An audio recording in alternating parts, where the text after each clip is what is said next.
Hello, Colts Nation, and what is up, No Horsing family? Welcome back to another episode of the No Horsing Around podcast. As always, we are brought to you exclusively by our amazing sponsor, WagerWire. WagerWire is a one-of-a-kind revolutionary sports betting app. You can get in and out of your parlays, which I think is amazing. You can bet on games all the way up to the moment that they start. It's an amazing thing. Make sure you go out, follow them on Twitter at WagerWire. Make sure you go to their website, wagerwire.com. Drop in your email address. The app is coming some point this year. It's going to be a really, really cool thing. Make sure you go check them out. So, today's episode, you guys, is Anthony Richardson the best rookie quarterback in the AFC South? I want to clarify rookie quarterback because I'm not going to include Trevor Lawrence in this discussion. He's not a rookie. He's going into his second year with Doug Peterson. I think everyone probably, you take your Colts hat off. I think everyone's probably going to consensus say he's the best quarterback in the AFC South right now. I think we're going to remove Ryan Tannehill from the conversation also because there's this big changeover that's happened in the last, I would say, 3 years in the AFC South.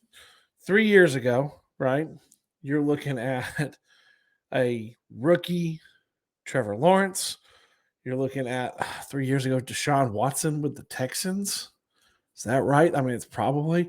You got Tannehill with the Titans. And 3 years ago, let's see. So you go Ryan Wentz. That was Rivers with us, right? So look at the dramatic change because now you have this brand new crop of rookie quarterbacks that have come in. You have the Texans taking C.J. Stroud at number 2. The Colts taking Anthony Richardson at number 4.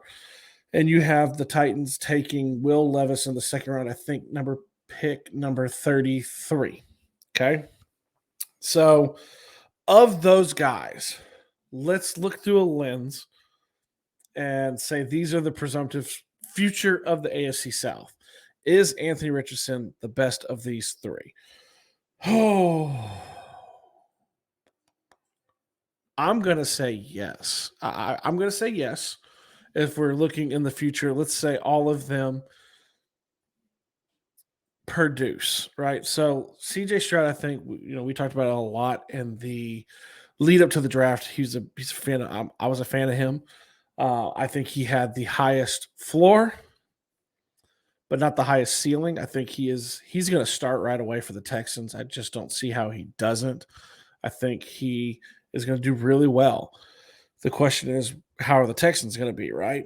Are they dysfunctional? What's going on with them? What's going to happen? And does he have receivers, right? I think we started looking through. He's got Robert Woods, I believe. And that's kind of it. Oh, Dalton Schultz. I forget about Dalton Schultz every time. And he's got him, right? Then you flip over to Will Levis, who you guys know. I was a big fan of Will Levis, right?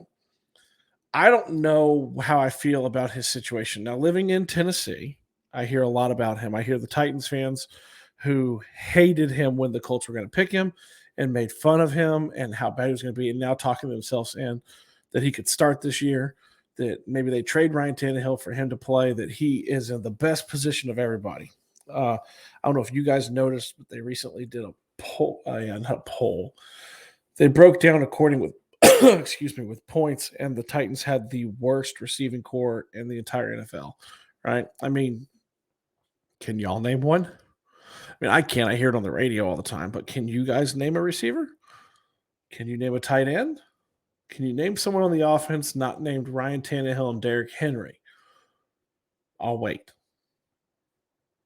I didn't think so. So the weapons aren't there for him. He's a second-round pick. I think the best argument I heard about him on local radio was if they loved him, they think that, okay, so they said the Texans loved C.J. Stroud, right?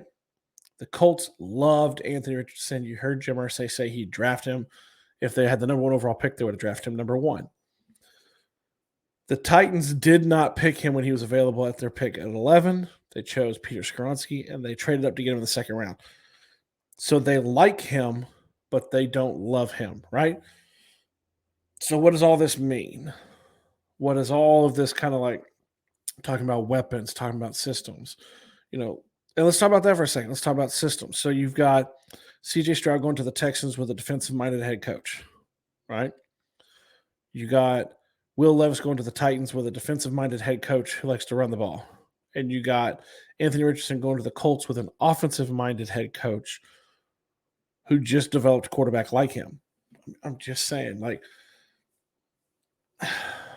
if you were asking me future going forward, who do I think is the best of those three? Who do I think is going to be the most successful? I do think it's going to be Anthony Richardson, right?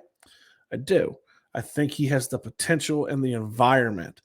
Because when you do look at weapons, also, you have Michael Pittman Jr. and Alec Pierce, and they drafted Joshua Downs. It's pretty good. You got Jelani Woods. You got Mo Alley Cox. I know people are unsure of him. You got Zach Moss, Jonathan Taylor in the backfield. Ogletree coming off of injury. And an improving offensive line. That's the other thing. The offensive line for the Texans, not that strong. The offensive line for the Titans, not that strong. The Colts offensive line, not that strong, but a weird step back. Like, I feel like 10 years, 15 years from now, like, we're going to learn, like, somebody had, like, this weird injury that no one ever talked about. I don't know. It was just really weird. But if you're asking me to look over the three and who do I think will be the most successful right now, I think it's going to be him. I think it's going to be Anthony Richardson. I'm not trying to be biased because it's a Colts podcast, right? It's a Colts show. I think he's in the best system and the best setup to succeed. I think we all talked about, too, that he has the highest ceiling. Morocco Brown talked about it with the next pick. If you hit on him, it's not a home run, it's a grand slam, right? That's the way I'm going to lean. Now, you enter Trevor Lawrence and Doug Peterson. I still think they're probably the one that you're going to look at this year. I feel like that's going to be the team to watch in the AFC South. I still never will say I 100% trust the Jaguars to do the healthy and right thing because I think they're really dysfunctional, but I do think they have a coach who's starting to teach the Jaguars how not to be dysfunctional. But you got to put them at one, right? So, of the rookie quarterbacks, who do I think is going to be the most successful? Is Anthony Richardson set up to be the best of those three? I think so. I think the team and the organization has set that up. But what do y'all think? Do you guys think that – have I flipped completely? I mean, everybody knows that I wasn't a huge fan of the draft process of him. I didn't advocate against him, but he wasn't my number one pick. But now he's a Colt. He's the Colts quarterback. I'm excited to have him. My shirt will be in the mail, my Richardson shirt, so I'll wear that next time. But am I overreacting, or is he best set up of the three rookies who are in the AFC South? Y'all let me know. Drop into the comments. Blow up the comments like Zach always says. We missed you guys a little bit. We're going to get back on track here soon. We'll have another episode coming out shortly, and then make sure you guys join us. We're going to shift the live stream to Thursday night so we can talk with the lovely No Horsing Around family and Colts Nation about the schedule and see if anybody won the $1 million. So until then, you guys, I love you. I know Zach loves you. I'm out.